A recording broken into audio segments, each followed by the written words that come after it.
청취자 여러분 안녕하세요. 라디오 방송 오늘이 보내드리는 팟캐스트 오다방 오늘 5번째 시간을 보내드리겠습니다. 잘 지내셨죠? 한 주일 동안. 오늘은 매주 저희가 특별한 얘기를 보내드립니다만 진짜 특별한 얘기를 보내드리겠습니다. 일단 우리 함께 진행하시는 서혜성 작가님 나오셨습니다. 네, 안녕하십니까. 서 작가님은 별거 없으셨고요. 지난주는 아주 좋은 주였다 이렇게 말할 수 있어요. 네, 왜 좋은 주인지 좀 이따 말씀드릴 텐데요. 그 도움 말씀을 위해서 정말 어렵게 모셨습니다. 김희수 변호사님 나오셨습니다. 네. 안녕하세요. 반갑습니다. 네, 김희수 변호사님은 벌금제 문제를 위해서 몇 년 동안 굉장히 애써주셨고 지금은 장발장은행 대출심사위원으로 활동하고 계시고요. 인권연대 운영위원이시고 또 민변 회원이시기도 합니다. 뭘 그렇게 정확하게 이야기해요? 3개밖에 얘기 안 했습니다. 네. 오늘 우리가 자축 방송이죠? 네, 자화자찬 방송입니다. 뭐 장발장 만세 이런 거 한번 허벅지하는 거 아니에요?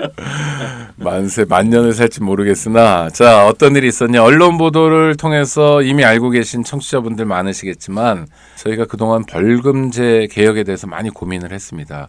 그리고 법과 제도를 조금만 바꾸면 많은 사람들의 고통을 줄일 수 있다라고 요청해 왔는데 사실 몇 년 동안의 노력이 그렇게 성과를 이루지 못했습니다. 그러다가 올해 2월 25일에 여기 계신 서혜성 작가의 제안으로 기획으로 장발장은행이라는 정말 새로운 방식의 은행을 만들었고요.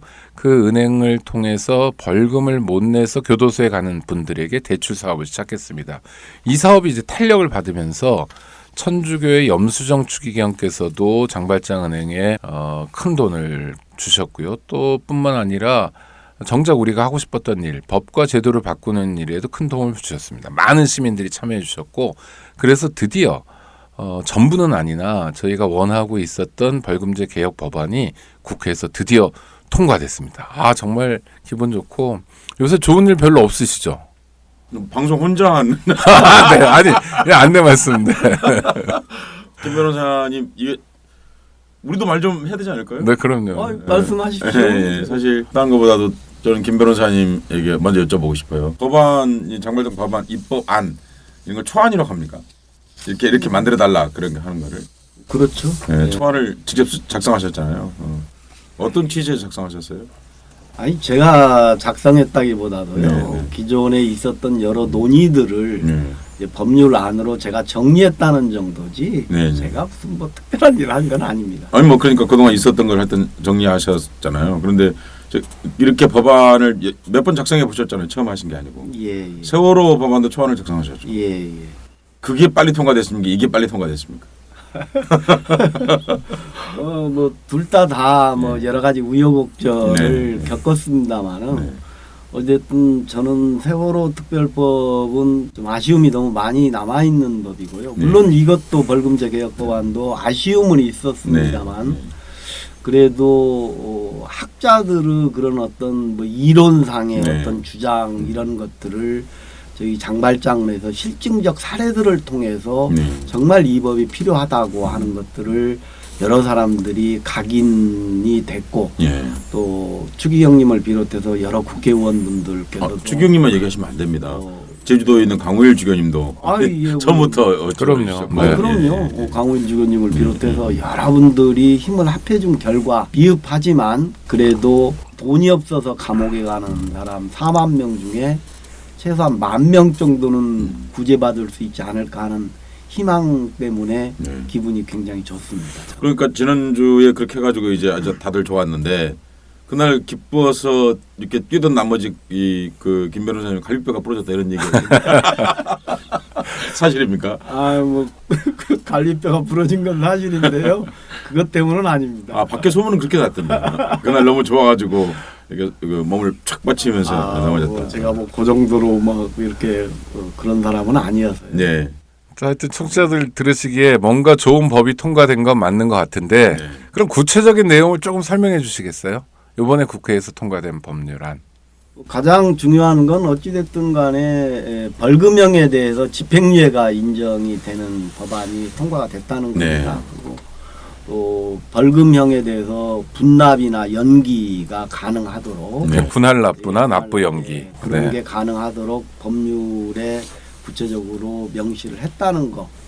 뭐 어떻게 보면 이거 아무것도 아닌 내용일 수 있는데요. 실제로는 이걸 잘 활용하면 정말로 그렇게 아주 뭐 극악한 무슨 범죄를 저지르지 않고 생계형으로 어쩔 수 없이 경미한 범죄를 저지른 사람들이 감옥에 가는 일들을 판사 검사들만 좀 제대로 정신 차려주면 네. 충분히 우리가 줄일 수 있다라는 희망의 근거가 되는 법률입니다. 이거 정말 궁금해서 이제 물어보는 건데요. 예, 뭐 예.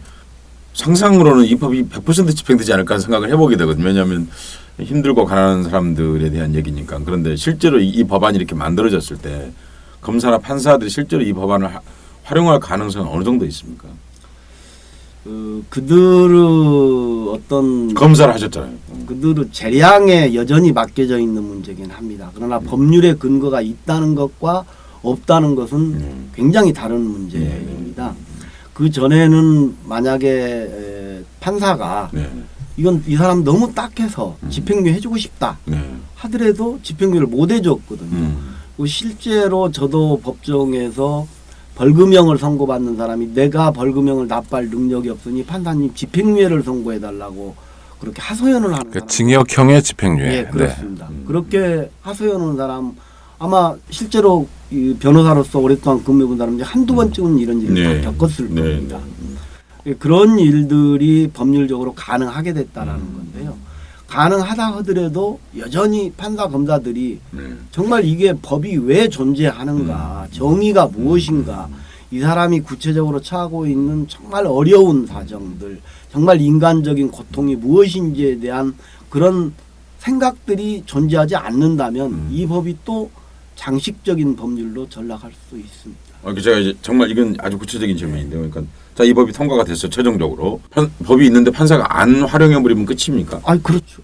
그러나 활용할 근거를 만들었다는 건 되게 중요하고요. 아까 제가 이제 벌금형을 받게 되었어요. 예. 그러면 그럴 때 법정에서 이런 조항이 있으니 이걸 저를 위해서 좀 해주십시오. 이런 요청할 수 있습니까? 본인이 요청을 할 수는 물론 있습니다만 네, 네. 사실은 이 한계가 있는 게 네. 죄를 지은 사람이 스스로 그 법을 활용해서 나를 집행유예 해주십시오. 벌금을 분할 납부하게 해주십시오라고 요구하는 것 자체가 뻔뻔스러움으로 느껴질 수가 있습니다.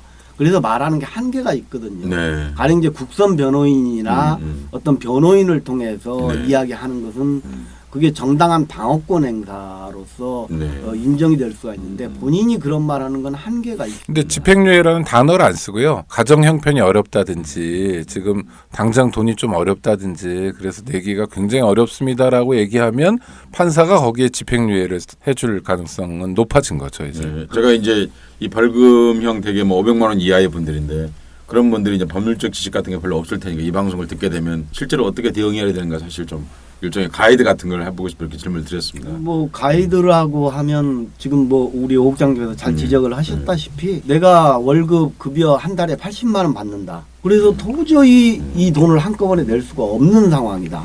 그러니 이걸 나눠서 낼 수 있도록 선처를 해 주십시오. 아니면 내가 최저 수급권자로서의 그 돈만 가지고 살아가는 우리 장발장 실제 사례들을 보면 전부 거의 다가 최저 생활 수급권자들이 네. 많았습니다. 네.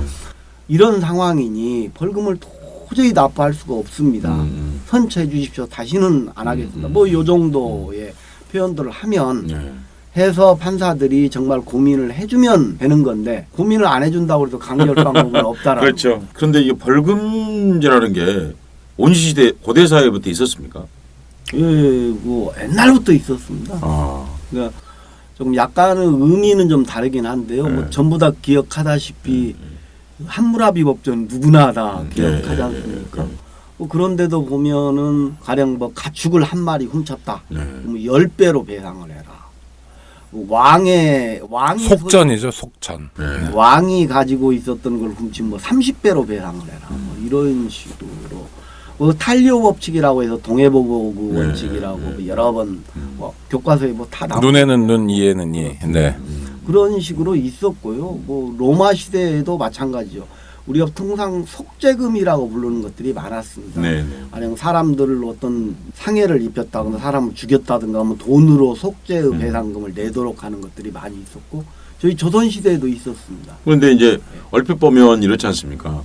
어떤 죄가 있는데 지금 말씀하신 것처럼 사람을 괴롭혔는데 벌금으로 대신한다든지 속죄를 대신한다든지 하여튼 하게 되는데 굉장히 그럼 이게 휴머니티가 있는 법률처럼 보이네요. 그러니까 이제 뭐 벌금의 역사에서 쭉 저희들이 보면은 이제 근대적 의미에서의 벌금이라고 하는 것이 이제 지배 구조 하에서 있었던 거라든가 아니면 민사상의 손해배상 성격이 섞여져 있었던 겁니다. 속죄금 같은 경우 그게 아니고 순수하게 형벌로서의 의미로서의 벌금형이 된 것은 근대에 들어와서죠. 그래서 이 벌금형이라고 하는 게 굉장히 좋은 제도로 사실은 물론 뭐 출발 단계나 이런 데서 보면 사실은 좀 웃기는 거였습니다. 웃기는 게 근대 감옥이 생겼다는 게 영국을 이야기하는데요. 가령 영국 같은 데서도 보면 원래 불황자라든가 뭐 이런 사람들 잡아다가 강제 노역시키는 걸로 출발이 됐거든요. 불황자 거지 이런 사람들이 이제 그래서 잡아다가 노역시켜서 근대 산업화의 어떤 도구로서 문학에도 많이 나오거든요. 그런 얘기가 문학에 아주 많이 나옵니다. 그러니까 원래 그게 이제 앵클로저 운동이 되면서 그 사람들이 들판에서 쫓겨나지 않습니까? 이제 쫓겨나니 갈 데가 없으니까 도시로 갈 수도 없고 농촌과 도시 사이 왔다리 갔다리 하는 것 그게 불황자 거지인 거잖아요, 사실은요. 사실 그때가 재밌는 게요. 문학적으로 얘기하면 그때가 동화 성립기입니다. 동화에 보면 왜 길거리 지나가다가 그 황금 죽고 이런 얘기 나오지 않습니까? 이런 얘기가 그 무렵에 성립하는 거예요. 그리고 너무나 많은 사람이 기아에 시달리게 되거든, 사실은요. 그 사람도 가다가 이제 일 시키는 거. 이게 근대 감옥의 출발이란 말씀이죠. 그러니까. 그리고 벌금이라는 의미도 지금 노역장 유치 저희들 시키지 않습니까? 그렇죠. 벌금 안 내면 일 시키는 거. 이런 게 다 거기에 뿌리를 두고 있는 것들입니다. 그래서 벌금의 역사는 오래되는데 어쨌든 벌금형이 현대적 의미로 들어와서는 굉장히 다른 의미를 갖게 됐습니다. 그러니까 감옥에다 가다 놓으니까 뭐 반성하고 교화해서 새로운 사람이 나오는 게 아니라 범죄 감염이 이루어지죠. 범죄를 더 배운다는 거죠. 그러니까 이미 그 감옥 제도는 그럼 실패한 거 아닌가요? 그렇게 본다면요. 그래서 뭐 하여간 감옥 개혁이 하여간 근 200년 동안 이루어진 형사법밖에 화두이기도 합니다. 그러니까 지금 두 분이 말씀하신 대로라면 감옥 제도는 애초에 말하는 교화라든지 이를테면 이런 것들에서는 우리가 왜 감옥을 대학이라고 그렇게 말하는데 큰 집이라고 말하고 하는 것 자체가 뭡니까? 거기서 뭔가 이상한 걸 배워온다는 뜻이 다분히 포함되어 있는 말인데 그리고 더 일탈감도 더 약해지고 이렇게 하면 안 되겠구나가 아니라 도리어 그게 하는 게 너무 자연스럽다는 식으로 받아들이게 되는 그렇다면 그 교도소에 갖고 있는 징벌의 의미 말고 교화의 의미는 사실상 실패한 거 아니에요? 실패한 거죠. 지금 뭐 그러니까 교도소라는 것 자체가 역사적 산물인데 지금부터 조금 지난 미래에 보면 그때 20세기, 21세기에는 사람을 잘못했다고 교도소에도 넣었대라고 얘기할 정도로 실패할 가능성이 높고요. 그래서 교도소에 보내는 것만이 능사가 아니니까 좀 가벼운 범죄자들 이런 사람들에게는 교도소 보내는 대신 벌금을 내도록 한 거가 현대적 벌금형이다 이런 말씀이죠. 그런데 정작 이제 우리가 벌금제 운동을 한 이유가 사실은 그렇게만 됐으면 얼마나 좋았겠습니까, 사실은.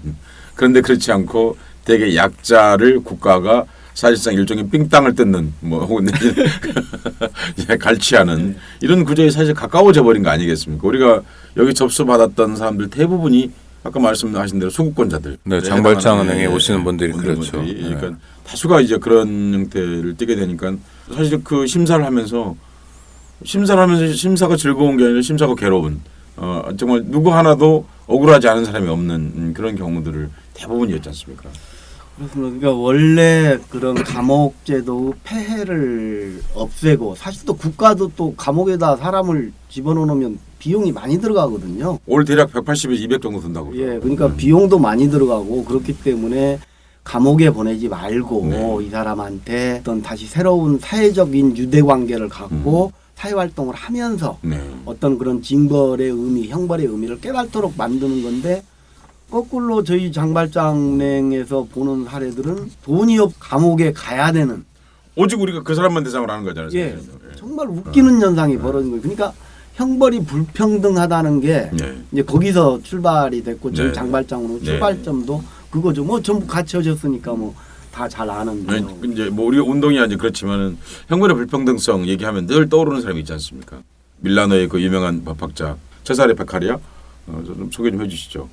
베카리아라는 분은 사실은 뭐 그게 범죄와 형벌이라는 그 책이 아주 짧고 얇은 책입니다. 한번 읽어보셔도 좋습니다. 정말 고전이죠. 법을 하는 사람들 또 법을 하지 않고 사회학이나 이런 데 관심 있는 분들은 정말로 꼭 읽어봐야 돼. 참고로 얘기하면 이탈리아 말 읽으면 문장이 그렇게 좋다고 그럽니다. 이 글이. 문장이 진짜 읽어보면 너무 유려하고 그러니까요. 아름다워서요. 이게 법률책이라고는 상상이 안 갈 정도로. 우리 법률가들 네. 한 문장으로 모든 판결문을 쓰던 그 역사를 그렇죠. 생각해 본다면 베카리아의 이 문장은 문장학 자체도 정말 대단하다. 그때 당시에 근대 형법의 어떤 출발점을 네. 이끈 사상적인 지주가 되었다고 해도 결코 네. 틀린 분이 아니죠. 근데 어쨌든 뭐 사형제 폐지론으로도 굉장히 유명하신 분이기도 하고요. 네. 그 사형제 폐지론이 아니다 하더라도 형벌이라고 하는 것이 과연 뭐냐라는 것에 대한 철학적 고민을 깊이 했었던 네. 사람입니다. 그래서 형벌은 과연 정당해야 된다. 형벌은 평등해야 된다. 만인은 법 앞에 평등하듯이 벌금형도 당연히 포함되는 거 평등해야 된다. 이 잔인한 형벌이라고 하는 것은 정당한 형벌이 될 수가 없다. 정당한 형벌은 반드시 사회에 필요한 형벌인데 그것이 곧 정당한 형벌이 돼야만이 필요성과 그 정당성이 동일시될 때만이 그런 거다. 오히려 잔인한 형벌은 사람들한테 오히려 범죄에 대해서 더 쉽게 빠지게 만들고 포기하게 만들고 잔인한 범죄를 유발시킨다. 이런 뭐 저는 뭐 이제 말로 아는 건데 주옥 같은 글로 이렇게 쓰여져 있는. 고문에 대해서 아주 멋있게 보는. 네, 아니 베카리아 책은 다시 말씀드립니다만 굉장히 얇은 소책자처럼 분량이 많지 않습니다. 뭐 우리나라에는 서울대 한인섭 교수 번역본도 있고 좋은 책들이 많으니까요. 청취자 여러분들 한번 꼭 읽어보시고요. 처벌 뭐 범죄 관련해서 미셸 푸코 감시와 처벌 보시는 분들 많은데 그거 이전에 꼭 읽으셔야 될 책입니다. 그걸 읽으려면 반드시 먼저. 네, 나오자마자 유럽 대륙을 정말 들었다 놨다 할 정도로 근대 사법 체계에 큰 영향을 미쳤는데 물론 우리의 사법 체계가 베카리아가 얘기하는 대로 꼭 가진 않고 여러 가지 억울한 사람들을 만들어내죠. 김 변호사님 이제 사례 말씀을 했는데 구체적인 전 사례를 좀 몇 가지 다뤘으면 좋겠어요. 우리 서혜성 작가님도 그렇고 김 변호사님도 그렇고 대출 심사에 같이 참여하고 그랬는데 김 변호사님 기억에 남는 사례들 뭐 여러 가지가 있을 텐데요. 이제 형벌 불평등 문제 이야기하다가 여기까지 갔는데 네. 어쨌든 형벌이라고 하는 것이 그러니까 원래 뭐 가벼운 범죄를 저지른 사람 그러니까 감옥에 갈 이유가 없었는데 돈이 많은 사람은 벌금 내면 그걸로 끝이고 돈을 낼 돈이 없는 가난한 사람은 감옥에 가야 되는 그래서 잔인한 형벌이 되어버리는 겁니다. 사실 그게 똑같은 얘기가 그 베카리아 책에 있지 않습니까? 그러니까 300년, 400년 전에 있었던 이야기들이 지금 오늘날 여전히 대한민국에 존재하고 있다라는 사실입니다. 제가 봤던 사례들은 뭐 여러 가지가 있는데요. 어쨌든 정말 좀 화가 나는 사안들이 많이 있습니다. 어느 대학생이 이 주유소에서 알바를 하면서 자기가 대학교를 다녔단 말이에요. 뭐 그런 친구도 많죠. 그래서 그 알바 번 돈으로 학교도 다니고 먹고 살고 하는 사람인데 어찌됐든 주유소 직원이 그 알바 대금을 주지를 않았다. 임금 급여를 주지를 않으니까 노동청에 고발을 했어요. 그러니까 이 사람이 이 알바 대학생을 절도죄로 고소를 했는데 절도죄 고소 내용이 범죄 사실이라고 하는 내용이 회원한테만 할인을 해줘야 되는데 회원이 아닌 사람한테 마치 할인해준 것처럼 하고 한 17,000원 정도 밤에 배고파서 빵 사 먹는데 썼다라는 겁니다. 이걸 갖다가 법원에서 물론 뭐 전과도 없죠. 이런 대학생한테 벌금 70만 원 내라. 이건 솔직한 말로 제가 볼 때는 뭐 경찰도 마찬가지고 검사도 마찬가지고 판사도 마찬가지고 영혼이 없는 자들이라고 말하고 싶습니다. 영혼까지 안 가더라도 최소한 법에 대해서 고민해 본 사람이라면 이런 사안한테 이렇게 잔인하게 대할 수가 없는 거예요. 용서를 해준다고 해서 그 어떤 사람도 문제 삼을 수가 없는 사안입니다. 근데 이런 대학생이 지명수배되고 어떻게 될 수가 없으니까 저희들한테 손을 벌리게 되고 도와달라고 요청을 하게 되고 그래서 이제 저희들 지원을 해주고 그러잖아요. 안녕하세요. 오창익입니다. 인권연대는 정부나 기업의 지원을 사양하고 오로지 시민의 참여로만 운영하는 100% 순도의 민간 인권단체입니다. 1999년 창립 이래 한눈 팔지 않고 오로지 인권운동에만 매진해 왔습니다. 인권연대 회원으로 참여해 주세요. 인권연대 회원이 늘어나면 그만큼 인권연대의 활동도 풍부해지고 활발해집니다. 인권연대 회원 가입은 인권연대 홈페이지를 참고해 주세요. 감사합니다. 아니 그러니까 저도 그 사건 기억나는데 그 19살 대학생이었는데 16,900원을 그것도 한 번이 아니라 4번에 걸쳐서 뭐 절도는 절도겠는데 그 사건이 처리되는 과정에서 경찰관도 그냥 처리해버리고 검사도 처리해버리고 또 법원도 그냥 처리해버린 거 아닙니까? 판사도. 그러니까 이거 뭐 양심의 문제가 아니라 기본과 상식의 문제인 것 같아요. 뭐 그 친구 훈방하거나 봐준다고 대한민국이 어떻게 되는 게 아니잖아요. 또 전과를 주는 것도 좀 그 전과 좀 나중에 서작가님 그렇지 않습니까? 취직하는데도 굉장히 큰 문제잖아요. 그래서 빨간 줄 올라가는 거예요. 맞아요. 그 요새는 진짜 빨간 줄입니다.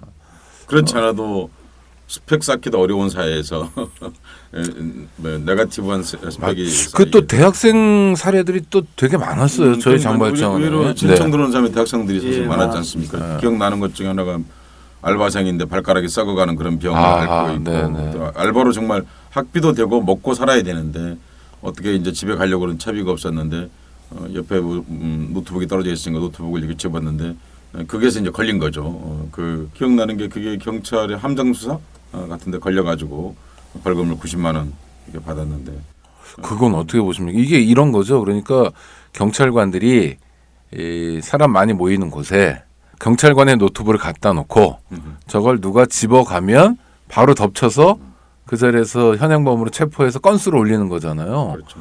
수사를 해보셨던 입장에서 이거 경찰의 이런 수사 어떻게 봐야 됩니까? 아무튼 뭐 법률적으로 함정 수사가 무효다 아니다 하는 것은 굉장히 복잡한 법리적 네, 문제가 있으니까 네. 여기서 말씀드리지는 않겠습니다. 네, 이야기가 네, 너무 길어서요. 다만 우리가 그건 상식적으로 접근을 해봐야죠. 네, 네. 어떻게 지나가는 사람들이 이걸 범죄로 해서 훔쳐가기를 기다리고 있다가 잡는다. 이게 경찰이 할 짓입니까? 네. 사실은 범죄를 하려고 해도 오히려 만류하고 예방하고 하는 게 경찰의 본연의 임무지. 맞습니다. 범죄 예방이 자기 역할이죠. 그것이 무슨 자기 실적 올리려고 이런 식으로 한다고 하는 거 이건 경찰관의 기본적인 자질이 없는 사람들이에요. 네, 아무튼 그렇다 이제 그렇게 제가 김 목사님 말씀대로 법률적인 얘기 좀 놔두더라도 상식적으로 정말 그러면 안 되는 거죠. 그런데 결국 이제 그 친구에게 벌금을 90만 원을 부과했지 않습니까? 제가 기억나는 것 중에 하나는 이 친구가 그 뒤에 이 돈을 빌려가고 더 완납했다는 겁니다. 예. 그 말에서 정말 사실 차라리 이 친구가 돈을 안 갚았으면 도리어 가슴이 덜 아프겠어요.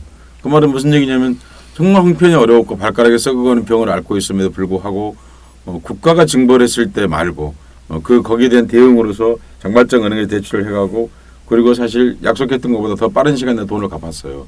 그 말은 무슨 얘기냐면 이 친구한테는 조금만 사회적 아량 내지는 사회적 모성을 발휘했다면 이미 그때도 충분히 그런 일탈을 하지 않을 수 있는 그런 사람이었는데 맞습니다. 국가가 도리어 이 친구의 영혼을 밟아버리고 구겨버리고 상처를 내는 그런 일을 했던 게 그리고 아닌가 돈 싶어요. 갚는 것도 참 감동적인데요. 예를 들면 90만 원이면 저희가 뭐 9만 원씩 10달에 갚아라. 10만 원씩 9달에 갚아라. 이렇게 나눠 갚으라고 하는데 네.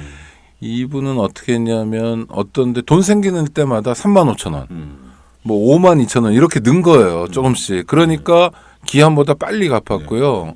그래서 아니 그렇게 무리할 필요 없고 그 정해진 시간에 갚으면 된다. 그러니까 서 작가님 말씀하신 그런 얘기를 그대로 하는 거예요. 아니 고맙고 내가 정말 어려운 상황에서 자기 열심히 살긴 하는데 이제 이번에 대학을 졸업한다고 그러더라고요. 살긴 하는데 목돈이어서 못 냈다. 그러나 조금씩 나눠내는 건 가능하다.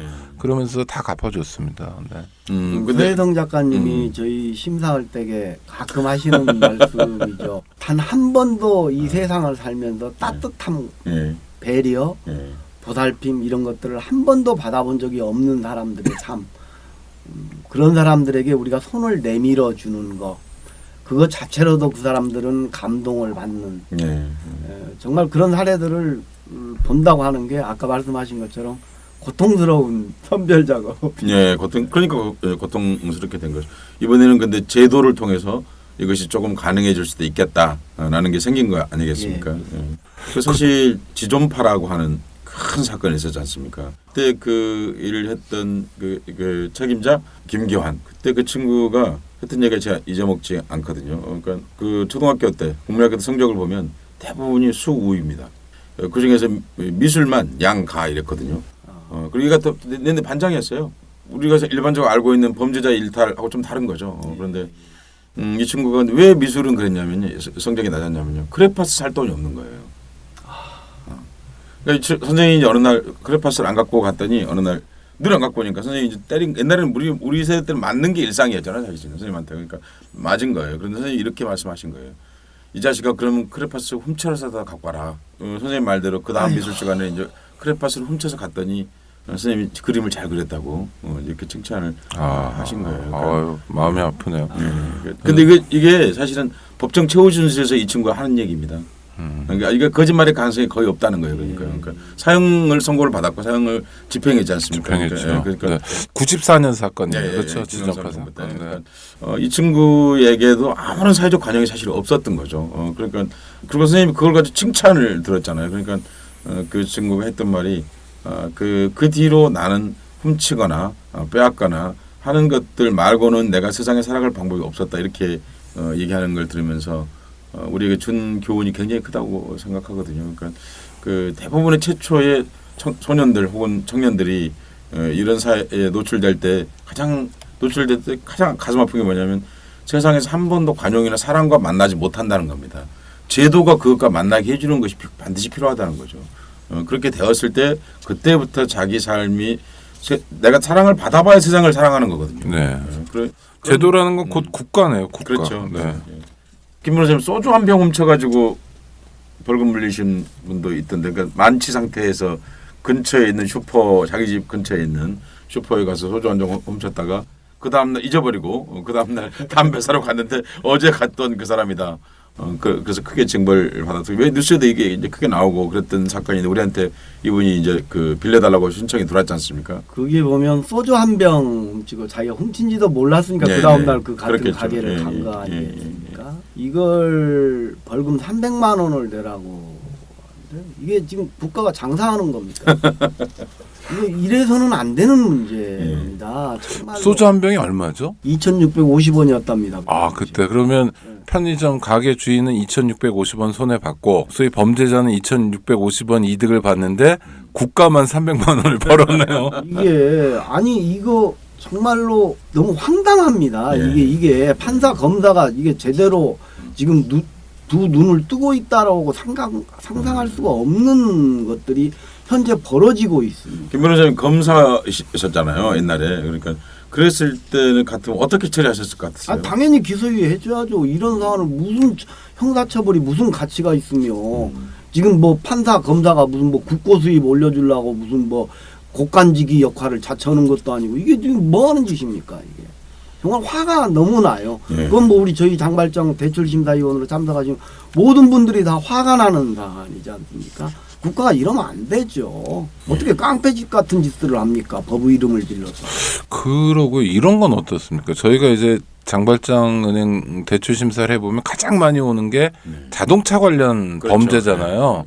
이를테면 뭐 도로교통법 위반도 있고 또 보험 가입 안 한 사람, 운전면허 없는 사람, 또 사고 낸 사람 뭐 이렇게 있는데 이런 그 가장 많은 그 일반 벌금형에도 도로교통법 위반이 가장 많은데 저희도 대체로 뭐 한 50% 이상이 거의 그렇죠. 그러니까 범죄라는 게 우리 주변에 굉장히 가까운 거다 이런 걸 느끼게 됐는데 이런 거는 잘 돌아가고 있는 겁니까, 김 변호사님? 저희들이 취급했던 사례 중에 보면 단순히 이제 무면허 운전 같은 경우가 뭐 벌금이 작게 나올 때는 뭐 한 70만 원 정도에서 200만 원까지 다양했습니다.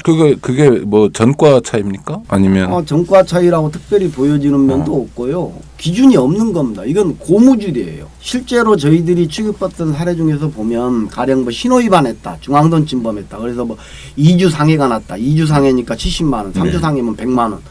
거의 그 정해져 있는 유형이에요. 그럼 실제로 그런 사고를 낸 사람은 내 벌금형보다 단순하게 대다수 보면 또 아예 처음부터 면허가 없었던 분들이 아니고 면허가 있었는데 뭐 취소당했다든가 면허 정지가 당했다든가 뭐 이런 사소한 벌점들이 쌓여서 이런 분들이 거의 100%인데 이런 분들한테 받는 벌금형이 훨씬 더 센 겁니다. 그리고 그 벌금이 기준도 없어요. 그러니까 이런 걸 과연 진짜 벌금이라고 할 수 있게 어떤 사람은 똑같이 무면허 운전했는데 70만 원 내라고 어떤 사람은 200만 원 내라고 그러고 교통사고 낸 사람보다 더 많이 내라고 그러고 국장님 쌤, 네. 1년간 벌금으로 벌어들이는 국고 수입이 얼마나 정도 됩니까? 정확히는 모르겠는데요. 우리나라 1년 예산 중에 세금 말고 수익 걷어들이는 게 대략 30조가 넘습니다. 그렇게만 네, 세외 수익이라고 부르는데요. 저를 그런데 그게 뭐냐면, 네. 그게 뭐냐면 벌금, 과료, 몰수, 추징, 과태료 이게 다 합하면 그 정도가 됩니다. 그러니까 사실 어마어마한 돈이고요. 사회운동하는 사람들 얘기는 MB 정부 출범 이후에 더 많이 늘었다. 그럼요.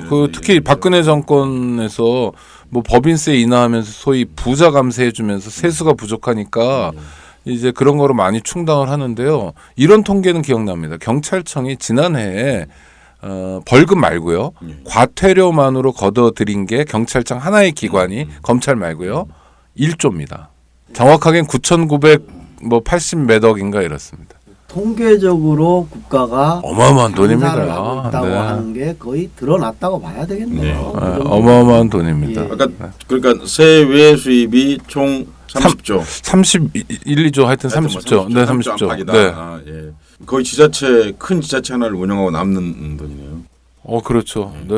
애지간한 지자체는 아니고 서울시 정도 돼야 이제 네. 예, 어찌됐든 벌금이 예. 고무줄처럼 검사 출신이라서 맘대로 그렇죠. 하면 안 되는 거고 국민이 누가 그게 자기가 지은 죄과에 대한 정당한 형벌이라고 받아들일 수 있겠습니까? 아니, 그렇죠. 어떤 사람은 똑같은 범죄인데 70만 원 받았고 200만 원 받았고 그래서 서로 알게 되면 네.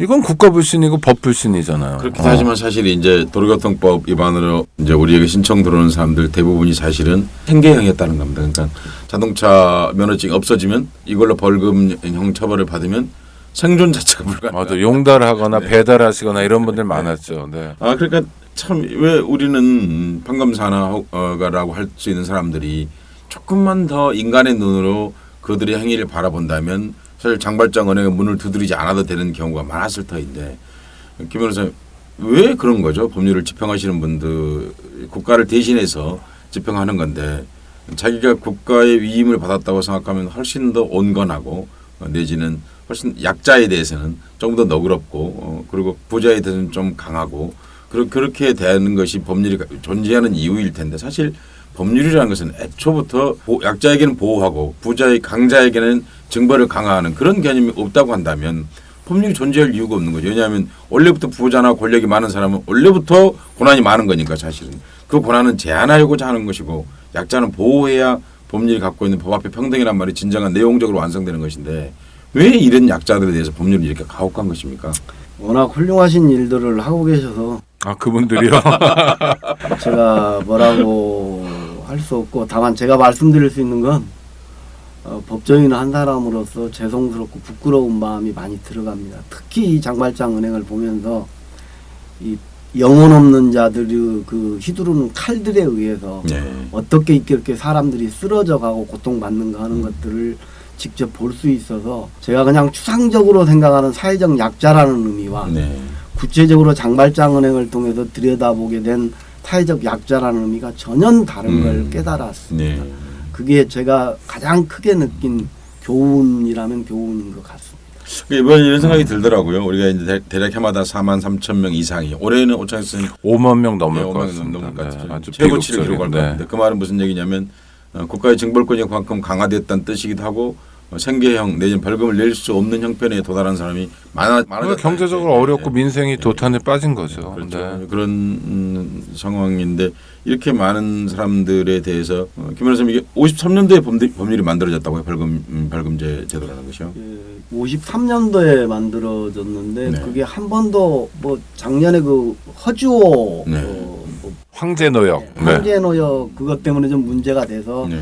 그게 뭐 이렇게 구분을 해서 벌금 뭐 5억 이상이면 얼마, 50억 이상이면 얼마 이런 식으로 좀 나눠놓은 그런 개정은 있었지만 이번처럼 근본적인 개혁은 없었습니다. 아니 53년이면 지금 몇 년이 된 겁니까?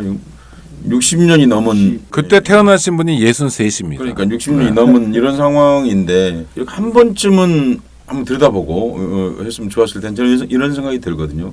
인구의 한국인의 빈곤에서 5 내지 10% 이하의 사람들에 대해서는 법률을 만지는 사람들은 관심을 안 갖는구나 하는 생각을 사실 좀 했어요. 왜 이런 게 개정이 한 번도 시도가 되지 않았을까요? 더구나 53년 그러면 전쟁 뭐 이거 무슨 법률을 제대로 만들었다기보다 후다닥 했을 것 같은데. 일본법 뺏겼죠. 일본법. 네. 말씀하신 것처럼 뭐 일본법 그대로 갖다 베꼈다라고 네. 해도 과언이 아니고요. 예. 아니 실제로 베꼈죠. 그 이후에 몇몇 학자들이나 이런 분들이 문제 제기는 꾸준히 있어 왔습니다. 네. 꾸준히 있어 왔는데 아무도 관심을 안 기울여 준 겁니다. 그러니까 실제로 그런 문제 제기가 있을 때 법률을 만드는 국회의원과 행정부에서 관심을 갖고 이런 문제들을 우리가 어떻게 고민해서 해결할 것인가에 대한 해방책이나 이런 것들을 내놔야 되는데 이런 게 전혀 없었던 겁니다. 그러니까 그냥 말로만 이야기가 되다가 끝나버리고 하는 일들이 반복이 됐었고, 다행히 이제 저희 다행인지 불행인지는 모르겠습니다만은 장발장은행을 계기로 여러분들이 관심을 가져줘서 처음으로 이제 벌금형에 대한 손을 보게 됐다라는 의미인데, 근본적 개혁은 여전히 과제로 남아 있고요. 그러면 제가 여쭤보는 건 이런 겁니다. 그러니까 실제로 이 벌금제에 의해서 피해를 본다고 할까, 아니면 그걸로 더 어려움에 처하게 되는 사람들은 정말 약자들이지 않습니까? 이 법 말고도 거기에 해당되는 사람들의 법률은 좀처럼 안 고쳐지겠군요. 그렇다면요. 아무튼 제가 무슨 법철학이나 법사회학자들 이야기를 원용하기는 그렇습니다만은 실제로 법이 운영되는 실태를 보면 법은 권력의 편이었지 한 번도 사회적 약자의 편이었다라고 보는 사례가 굉장히 드물다고 생각합니다. 오히려 사회적 약자의 편을 들어주는 법 집행이라든가 판결이라든가 이런 것이 가끔씩 미담으로 언론에 보도되는 정도가 대한민국 사회다. 이게 일상화되어 있고, 오히려 어떤 예외가 하나 나왔을 때 그거에 대해서 비판하고 사회적으로 여론을 환기시켜서 더 좋은 방향으로 우리가 논의를 해보는 게 아니라 어쩌다 미담 사례 하나 소개하는 식으로 이루어지는 이런 법 집행, 이건 심각하게 정의와 괴리되어 있는 이런 문제에 대해서 이제 법조인들도 그리고 일반 시민들도 직접적으로 우리 장발장 은행처럼 그런 운동을 나서고 힘으로 조직하고 뭔가를 해야만이 그게 얻어질 수 있다. 우리 장발장 은행에 오창희 국장이 있어서 가능한 거지만 일반인들은 어떻게 그게 가능할까요? 아니요, 그게 제가 뭘 한 게 있는 거 뭐 그런 것도 전혀 중요하지 않고, 만약 제가 뭘 하려고 했다고 하더라도 서 작가님도 마찬가지. 어떤 아이디어를 냈다 하더라도 집행이 돼야 되고 시민들이 참여해줘야 되고. 또 누군가는 귀 기울여줘야 되고 공감해줘야 되고 이래야 일이 되는 거니까요. 저는 또 이런 문제, 그러니까 벌금은 이제 선고받으면 한 달 내에 현찰로 다 완납을 해야 되잖아요. 그때까지 안 내면 그때부터 이제 소위 수배가 되는 거 아닙니까? 그 수배하고 또 뭐 압류도 하고 이런 것도 참 물론 뭐 당연한 절차라고는 하는데 비인간적이지 않나 하는데, 김 변호사님 어떠세요? 법률가로서 참 곤혹스러운 질문인데요. 가령 벌금 같은 경우도 형사소송법에 규정이 있고, 가령 국세징수법의 예에 따라서 할 수 있으니까 법률에 위반됐다, 위법하다 이렇게 말하기는 곤란합니다. 그런데 하는 행태를 보면 사실상 사채업자가 하는 것과 뭐가 다른지 근본적인 의문은 저는 갖고. 저 채권 추심회사. 예, 그렇습니다. 이게 마치 정말로 아이들이 아파서 병원 갈 돈도 없고, 아이들이 학원비 간다고 돈을 달라고 하는데 줄 돈도 없이 그렇게 사는 사람들한테 이런 문자가 오고 빨간 글씨로 쓰여진 강제집행 예고장들이 집으로 날아들고, 그래서 무서워서 밤에는 불도 못 켜고 자는 사례들을 저희들이 봤지 않습니까? 맞아요. 네. 밤에 무서워서 불을 켜고 못 잔다는 겁니다. 너무 무서워서 자기 잡아먹는 아니 이제 그렇죠, 당연하죠. 쫓기는 사람의 마음이 그렇죠. 이게 어떻게 사채업자들이 채권 추심하는 것과 무엇이 다른가? 사실 우리가 사회적으로 조사를 다 안 해봐서 그렇지 짐작한데, 벌금형으로 이렇게 받고 벌금을 못 내는 사람들 중에 정말 이 세상 살기 싫다라고 느끼는 분들이 굉장히 많을 거라고 생각합니다. 왜냐하면 채권 추심 받는 사람들의 3분의 1 정도가 자살을 기도하거나 하여튼 심하게 충동 느끼고 그런 측면이 실제로 있거든요. 근데 국가가 어차피 가난해서 못 내는 이 사람들에 대해서 지금까지 생각해오지 않았다는 건 참으로 놀라운 일이고, 그런데 뭐 집행유예도 생기고 이제 좀 분납도 할 수 있고 연납도 할 수 있고, 이게 언제부터 이렇게 되는 건가요? 될까요? 시행이 언제부터 될까요? 2년 뒤라고 하는데요. 참 가슴이 2년 동안 어떻게 뭐 그럼 장발장은행 2년 더 유지해야 된다는 얘기잖아요. 기본적으로는 그렇게 되겠는데 이게 좀 당겨서 시행할 수 있는 방법은 없습니까? 하여간 뭐 이미 네, 국회의원 법사항이어서요. 왜 네. 2년 이렇게 유예를 두는 거예요? 자기들끼리는 아마 새로운 제도의 도입이어서 이 제도가 정착할 때까지 뭐 이 정도 시간이 필요하다는 건데 그 못마땅한 처사입니다. 실질적으로 55년 만에 시행되는군요. 그러니까 65년 만에. 65년 만에. 참 답답하네요. 그런데 이제 만약 이제 그 법이 다 시행됐다 쳐요. 그렇다 하더라도 여전히 문제점은 남아 있지 않습니까? 여기 서양 사례나 저기 오 국장님 우리가 이 운동할 때 했던 얘기 중 하나가 독일 축구 선수 발락의 경우. 네, 미하일 발락. 네, 2002년 월드컵 때 준결승에서 대한민국의 골문을 갈라가지고 대한민국을 이제 4강으로 떨어뜨린 레버쿠젠 손흥민이 뛰었던 레버쿠젠에서 은퇴했는데 은퇴한 직후에 이제 스페인에 가서 과속 운전을 하다가 1만 유로의 벌금을 받게 됐습니다. 이거 우리나라 돈으로 1만 유로니까 뭐 1,400만 원 정도인데요. 변호사를 통해서 이런 입장을 밝혔어요. 내가 유명 축구 선수인데 은퇴했다. 유명했다고 돈 많다고 착각하지 마라. 이건 과하다라고 했는데 독일 네티즌들이 막 뭐라고 그런 겁니다. 야, 너가 은퇴한 지 얼마 안 됐는데 은퇴하기 직전에 주급이 10만 유로였거든요. 그러니까 그 정도 많이 벌면 그렇게 많이 벌금 내는 게 당연한 거니까 빨리 벌금 내고 들어와라. 그러니까 발락이 입장을 바꿨어요. 변호사가 자기하고 의논도 안 하고 엉뚱한 얘기를 했다.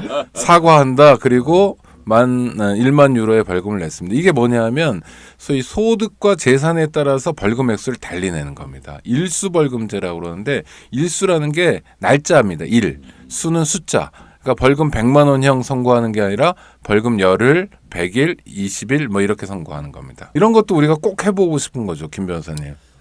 원래 저희가 운동할 때 만든 법안에는 일수벌금제가 핵심이었습니다. 근데 뭐 훌륭하신 정부 고위 관료나 이런 분들 모두 일괄적으로 하는 소리가 시기상조다. 그리고 우리는 좋은 건 다 시기상조라고 그러는데 근데 시기상조 얘기를 수십 년째 하고 계세요. 자기들이 하면 뭐 시기상조가 아닌데요. 다 남들이 아름다운 일이나 좋은 일을 이야기하면 시기상조를 다 몰아붙이는 것 같습니다. 네, 그래서 좀 저희들은 굉장히 아쉽죠. 네. 뭐 여기 선생님도 그렇고 우리 옥장님도 그렇고 굉장히 아쉬운 마음은 갖고 있지만 이건 이제 다시 저희들이 해야 될 운동이라고 생각을 하고 있고 그래도 이 정도나마 귀를 기울여 준 게 대해서 고마운 마음으로. 저는 이제 이런 생각이 들었어요. 사실은 이 법안이 통과됐다는 소식을 접하면서 그럼 얼른 일수벌금 운동을 해야 되는 게 아닌가 생각했더니 시행을 하려면 아직 2년이 남았더라고요. 그래서 아무리 빨리 시작해도 2년 뒤에 했는데 해야 되는 거 아닌가. 그래서 또 답답하다. 왜냐하면 일수벌금 같은 이제 그런 제도로 가려면 앞에 있는 제도에 문제점이 생겨야 되잖아요. 이제요. 우리는 예상이 되지만 네네. 사회는 또 안 그렇잖아요. 뭔가 1년이라도 해보고 그러면 3년이거든요. 그래서 참 건강하게 오래 살아야겠구나. 이걸 꼭 아니 해야 되고요. 아니 저는 그 일수벌금제 관련해서 신세계 이마트라는 기업 있지 않습니까? 네. 거기 정용진 부회장은 뭐 잘 알 텐데 그 동생이 유경 씨라고 있으면 정유경 부사장입니다. 피부치죠. 이분하고 오빠가 이제 국회에 증인으로 나오라고 했는데 안 나간 적이 있어요. 그러면 증인 감정 뭐 이런 법률이 있어서 그 법률 위반이어서 형사처벌을 받는 대목입니다. 그분에게 벌금 400만 원이 구형됐거든요. 검찰에서. 그때 이 신세계 부사장이 뭐라고 그랬냐면 벌금 액수 너무 많다. 깎아달라고 그랬어요. 근데 희한하게도 벌금이 선고된 건 1,000만 원이 선고됐습니다. 그렇지만 400만 원이든 1,000만 원이든 재벌에게는 아무런 고통이 없잖아요. 그걸 형벌이라고 얘기할 수 없는 거 아닙니까? 껌값이죠. 껌값. 그렇죠. 근데 저희들이 네. 보는 실제로 장발장 사례에서는 단돈 30만 원, 50만 원이 없어서 정말 고통스럽게 살아가는 사람. 아니 아까 우리가 얘기했던 대학생이 노트북 가져가서 돈 2만 원 벌었잖아요. 사실은요. 지금 이 사람들한테 2, 3만 원이 문제고 이 문제인 거죠. 그러니까 일수 벌금이 되면 이런 어처구니 없는 공평하지 못한 법 집행은 좀 해결될 수 있을 거라고. 근본적인 네, 해결책은 네, 형벌의 정말. 불평등 문제는 일수벌금제가 도입이 돼야만이 해결이 되는 문제인 사실 건 그런 생각도 분명합니다. 들고요. 우리가 처음에 이제 그 4.319 운동, 이 벌금제 개혁안 운동을 하면서 생각했던 것 중에 하나가 환형 유치라고 벌금을 못 내니까 이제 다시 그 교도소에 보내는 그런 걸 막아보자 하는 것인데 이 방법 말고도 벌금제의 개선 말고도 뭐 유치하는 것을 좀 다른 개념으로 접근할 수도 사실 있지 않습니까? 아, 벌금을 안 내면 막말로 뭐 너 안 낼게. 그럼 형벌이 아니니까 네. 안 내면 그것도 다른 고통을 줘야 되는데 지금은 교도소만 보내는데 교도소 말고 다른 방법 있긴 있죠. 지금도 2009년에 법 통과돼서 벌금 미납자 사회봉사에관한 그냥 사회봉사 네. 특례법이라고 하는데요.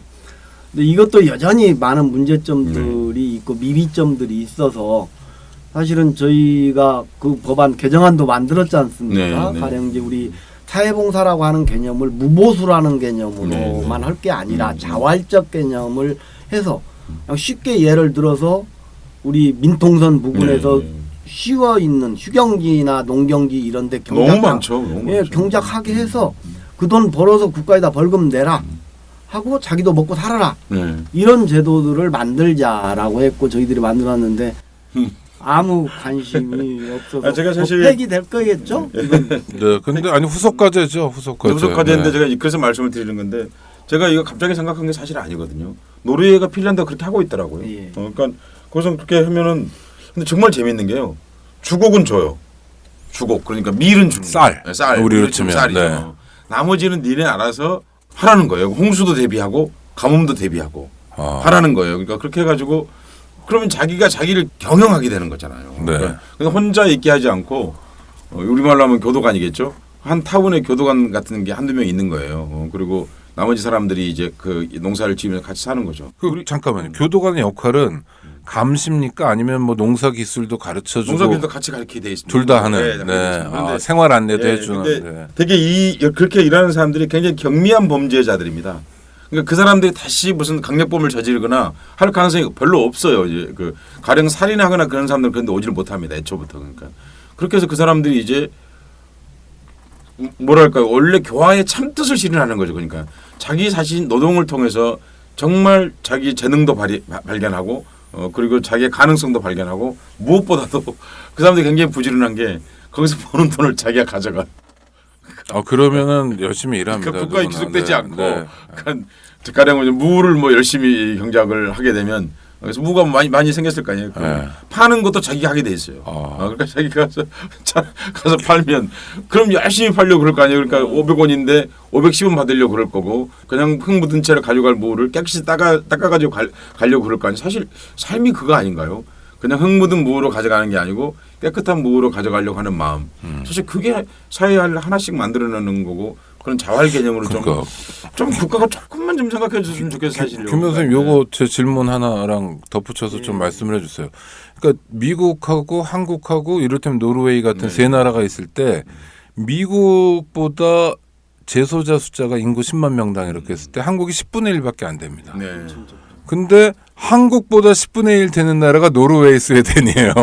그러니까 농사도 짓고 이러니까 네, 네, 네. 그만큼 감옥에 가는 사람은 적은 거죠. 그렇죠. 예. 아주 위험하거나 정말 시한폭탄 같은 네, 네. 죄질이 나쁜 사람만 감옥 가는 건데 김 변호사님 교도소에 안 보내는 방법 법률적으로는 얼마든지 가능한 거죠. 법 개정만 되면. 법률적으로 현행 법상으로도 네. 운영만 잘해도 아, 그렇습니다. 되는 아, 것들이 그렇군요. 상당수 많이 있고요. 근데 적극적으로 행정기관이 나서지 않는다는 게 첫 번째고 두 번째로는 보다 그것이 가능하도록 법적인 개정이나 이건 뭐 국회의원들이나 정부에서 관심을 가져줘야 되는 건데 그들은 무관심하다.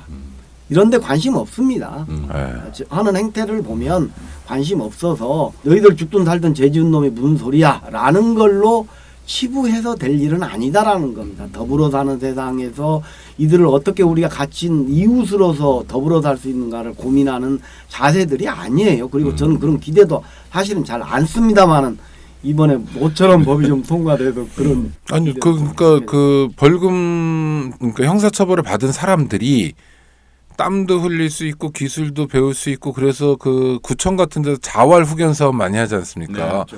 네. 근로 의욕을 고취시키고 직업 교육을 하는데 이런 모델하고 연계만 될 수 있으면 사실 국가가 왼손으로는 자활 후견 사업한다고 돈 쓰고 그렇죠. 오른손으로는 벌금 걷어 드린다고 하는데 사람들은 다 비슷한 사람들이고 이런 이상한 부조화 악순환 이런 데서 벗어날 수 있을 것 같습니다. 열심히 해야 되겠네요. 네.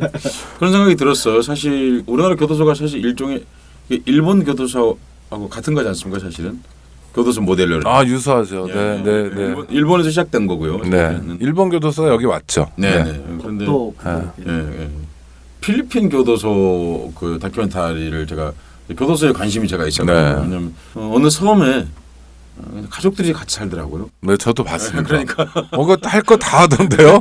네, 범죄자들이. 네. 학교도 그 안에 있고. 그리고 굉장히 중범죄자들이 가더라고요. 또. 그러니까 네. 제가 그러면서 우리는 필리핀 그러면 우리가 뭐랄까요? 좀 우리보다 못 산다고 생각하는 것이 있는데 네. 도리어 그 안에서 물론 문제도 있겠습니다만은 우선 사회적 유대감을 상실하지 않게끔 하는 것, 가족 간의 유대감도 상실하지 않게끔 하는 것, 조금 우리도 교도소에 대해서 조금 생각을 좀 수정할 필요가 있죠. 맞습니다. 1인당 GNP가 낮다고 후진국은 아닌 것 같아요. 그렇죠. 예, 네. 지금 국가 징벌권이라는 게 김 변호사님 훨씬 더 탄력적으로 운영될 수 있는 방안은 있는 거죠. 저는 현행법상으로도 어느 정도 가능하다고 생각을 합니다. 네.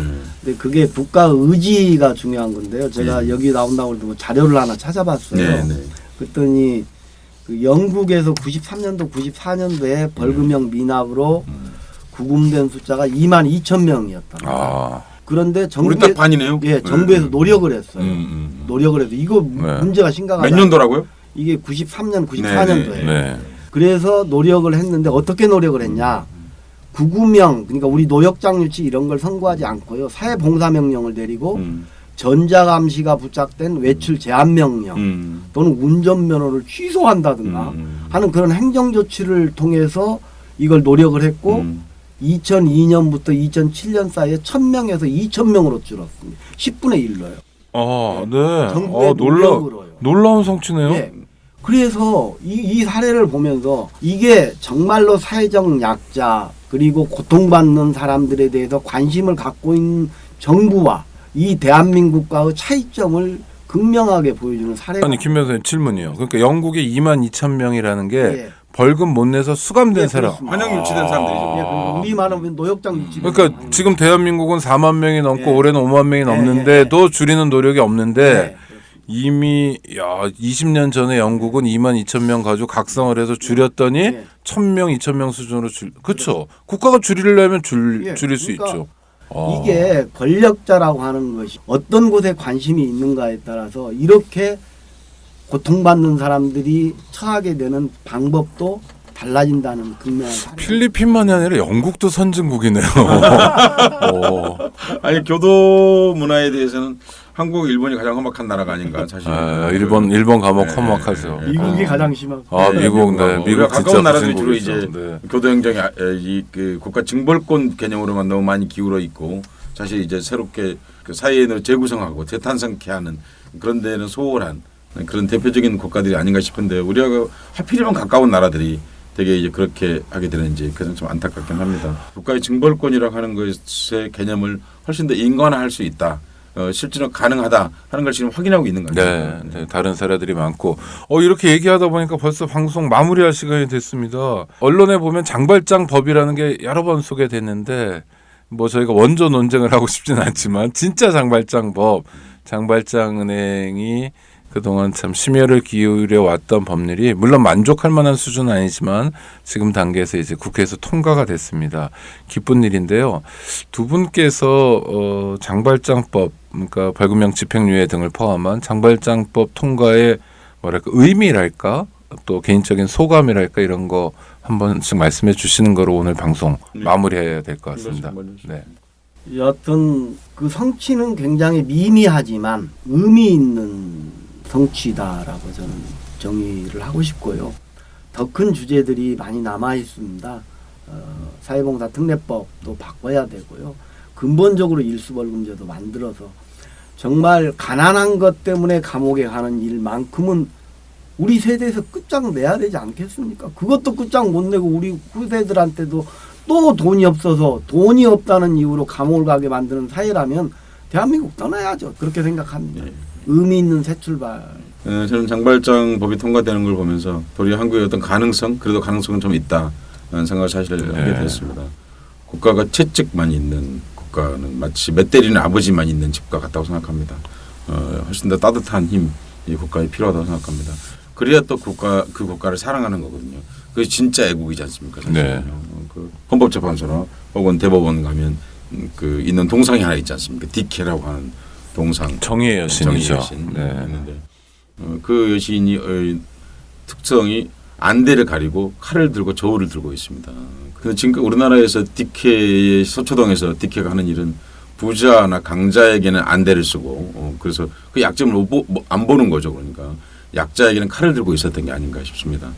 그래서 그 마침 또 저울을 들고 있으니 자에게도 저울의 균형을 최소한의 조금 맞춰줄 수 있는 장발장법이 그런 것을 출발하는 시기가 됐으면 좋겠습니다. 청취자 여러분 어떻게 들으셨습니까? 사실 지금 시대가 모든 게 거꾸로 가는 시대입니다. 거꾸로 가는 속도가 너무 빠르고 현기증이 날 정도이고 거의 뭐 40년 전 과거로 돌아간 것 같은 기분이 드는 일들이 곳곳에서 벌어지고 있습니다. 그렇지만 그런 와중에도 여러 사람들의 노력으로 뜻 있는 분들의 참여로 그래도 소중한 성과가 하나 있었습니다. 장발장법이 통과된 거고요. 이거는 김 변호사님 말씀하신 것처럼 정말 가난 때문에 감옥에 가는 건 우리 세대에서 끝내야 되겠다. 또 서혜성 작가 말씀하신 것처럼 이런 거죠. 이제 법이라는 게 꼭 엄한 아버지 옛날식 엄한 아버지가 아니라 자애로운 어머니의 마음으로도 법이 집행될 가능성이 여럿 있고 다른 해외 사례를 통해서도 얼마든지 확인되고 있다고 봅니다. 아직 가야 될 길이 멀은데 또 저희도 뭐 두 분 다 같이 가야 할 길 또 뚜벅뚜벅 가겠습니다. 함께해 주시고요. 라디오 방송 오늘이 들려드리는 오다방. 근데 오다방 후원 같은 거 없습니까? 오더방 후원해 주시면 감사하죠. 라디오 방송 오늘 홈페이지 radiotoday.co.kr에서 회원 가입이 가능합니다. 그리고 다양한 결제 뭐 신용카드나 휴대폰 결제를 통해서도 후원해 주실 수 있고요. 후원해 주시면 저희가 또 다양한 좋은 방송 만들 수 있는 근거 힘이 되니까 도와주시고요. 다음 주에도 뵙겠습니다. 청취자 여러분 감사합니다. 두 분 고맙습니다. 고맙습니다. 감사합니다. 안녕하세요. 장발장은행의 대표를 맡고 있는 홍세화입니다. 200만 원, 300만 원 벌금을 내지 못해 감옥에 갇히는 분이 매년 4만 명이 넘습니다. 장발장은행은 이분들에게 무이자 무담보로 대출을 해주고 있습니다. 장발장은행을 후원해 주시기 바랍니다. 실로 모든 게 엉망으로 치닫는 듯한 세상입니다마는 스스로